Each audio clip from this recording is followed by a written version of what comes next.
నీ పూజ కోసం పూలు కోసుకు వద్దామని ప్రొద్దున్నే మా తోటలోనికి వెళ్ళినాను ప్రభు.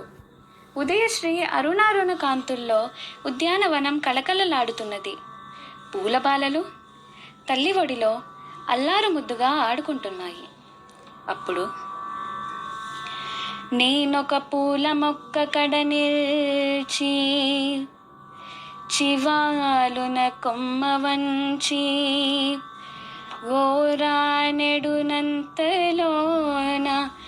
విరులన్నీ జాలిగా నోళ్ళు విప్పి మా ప్రాణము తీతువాయనుచు బాబురు మన్నవి కృంగిపోతే నా మానసమందిలో తళుకుమన్నది పుష్ప విలాప కావ్యమై.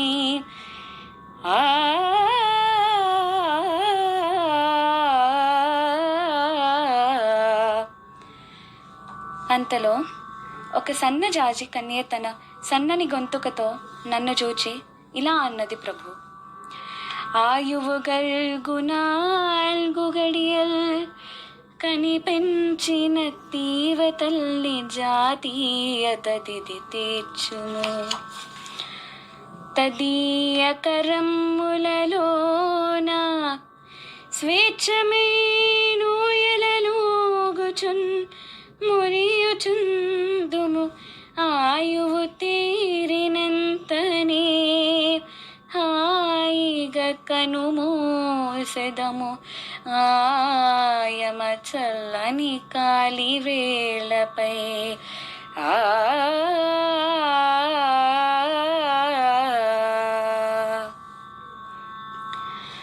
ఇంతలో ఒక గులాబీ బాల కోపంతో ముఖమంతా ఎర్ర చేసుకొని ఇలా అన్నది ప్రభు. పూలు దారాలతో గొంతు కొరి బిగించి గుండెలో నుండి సూదులు గ్రుచ్చి క్రూచి ముడుచుకొందురు ముచ్చట ముడుల మమ్ము అకటా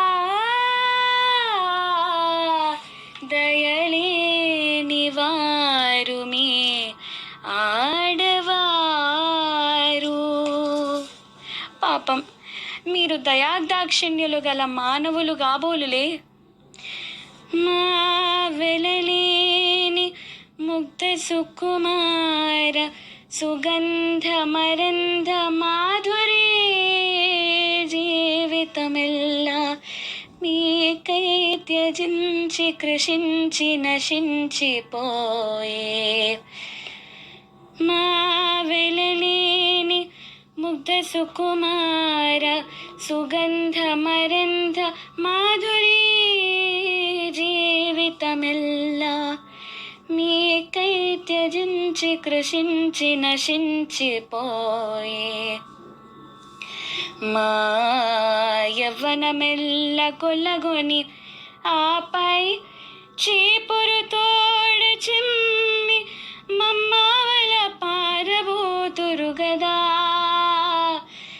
నరజాతికి నీతి ఉన్నదా? ఓ ఈ మానవుడా,